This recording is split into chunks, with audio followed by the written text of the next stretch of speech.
Hello everyone, welcome to your second MVC lecture. In this lecture we'll be covering sending data to and from the controller. Obviously the user will input data from the view and that data will be sent to the controller and the controller will send data back to the view. So what I've done is a simple adaptation of the MVC1 example that I used last week, where we changed a couple of things on the view and we sent data from the controller to the view using view bags. Now the program that will be the output from this week's tutorial is simply when you go to the hello page, you can click submit. This data will be sent to the controller and then this will be presented on another view like this. So that view will just say hello with the data that you inputted or that the user inputted. Okay, so let's get started.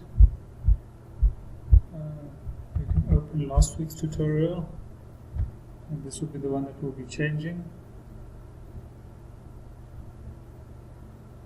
Okay, we can then open the views. We had a hello index view like that, and that simply looked like this.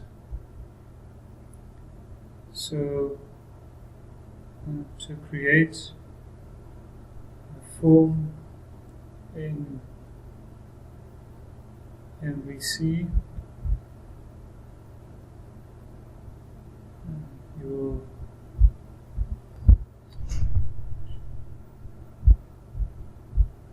do something like this. So this is ASP syntax that will be used to submit data to the controller. You can copy this and then change that in our project. So we will want it to go to the hello action in the controller and the hello controller. After the comma you can specify whether you want it post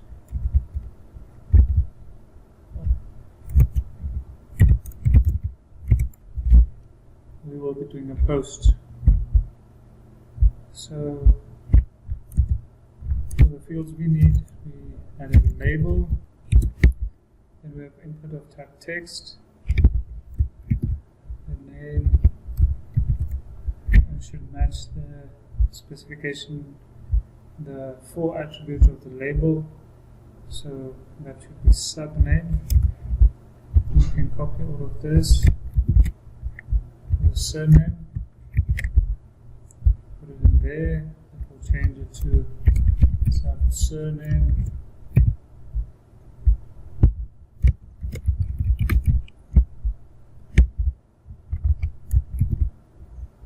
Name on the input field will be sub-surname.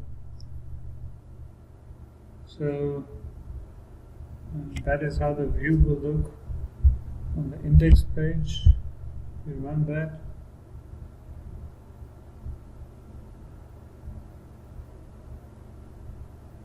Looks like this. So then the fields are already there, but nothing will happen when I click the submit button. So to do that, we have to implement the controller or the action in the controller. So we can go to the hello controller and then create will be submitted to. So the method we specified there was hello. So public, as it comes from the view, action, results, hello.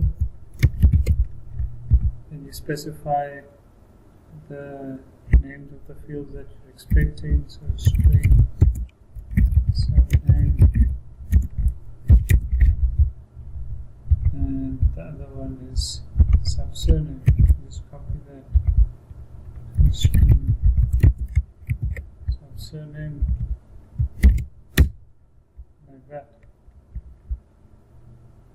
So the data we'll be sending back is the full name, so we can create another attribute in the view bag. View bag dot full name.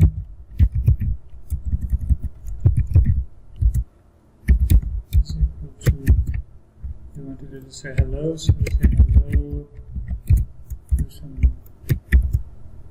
strings, and a full stop. This will simply return the view like the other method did, like that. And this will return the hello view when the button is clicked. So we created the hello view last week already on the hello folder. So that currently looks like this. We can change it. Say looks like that. And then you can have a look. That will specify the title, so we can do the same again. This will simply set the title of the page if we want to use that. And then we can have a heading. And then we can put that string under that. Yeah, at viewbag dot my message, but it won't be my message as we specified it in the controller as full name. So we can copy that full name and put it in there, and that will be the view that you'll see when the button is clicked. So an easy way to test if this works is by using breakpoints. Breakpoints help you debug your solution. So we can put a breakpoint there, and what will happen is when the button is clicked, the execution will pause when this breakpoint is hit, and then you can inspect what is happening. I'll demonstrate that now. So let's just run this.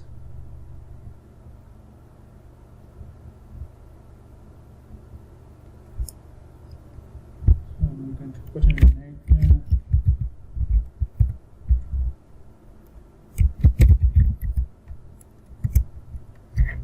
And then click the submit button. When that is clicked, the breakpoint is hit. I can inspect whether the variables came through correctly. We see that the submitted name is John and the submitted surname is Jones, so that is correct. To stop, to make the program continue, you press F5. To go to the next line, you press F11. So F11 will go there, then execute it correctly, and then we can hover over the full name to see if we made any mistakes. From here we can see that there is no space between the hello and the John, so we can stop the execution of this project and change that to have a space. We run it again. We do the same. So then it's it again, and we can F11. Hover over the full name, and now there's a space between the hello and the John. So this will return the hello view, as that was the action that was called. Continue.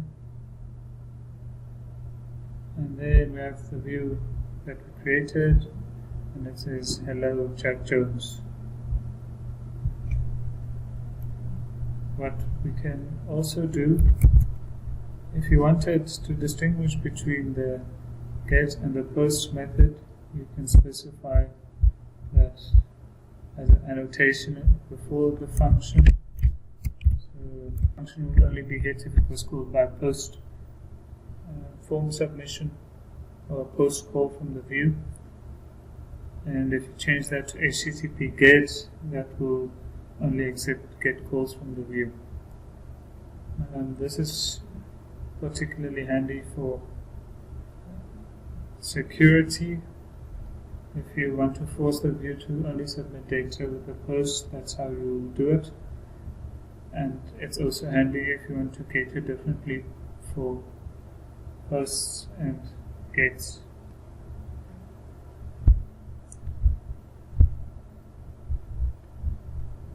Thank you very much for watching this tutorial. Remember, if you have any questions, you can come and see us in consultation hours or come to the tutorial sessions.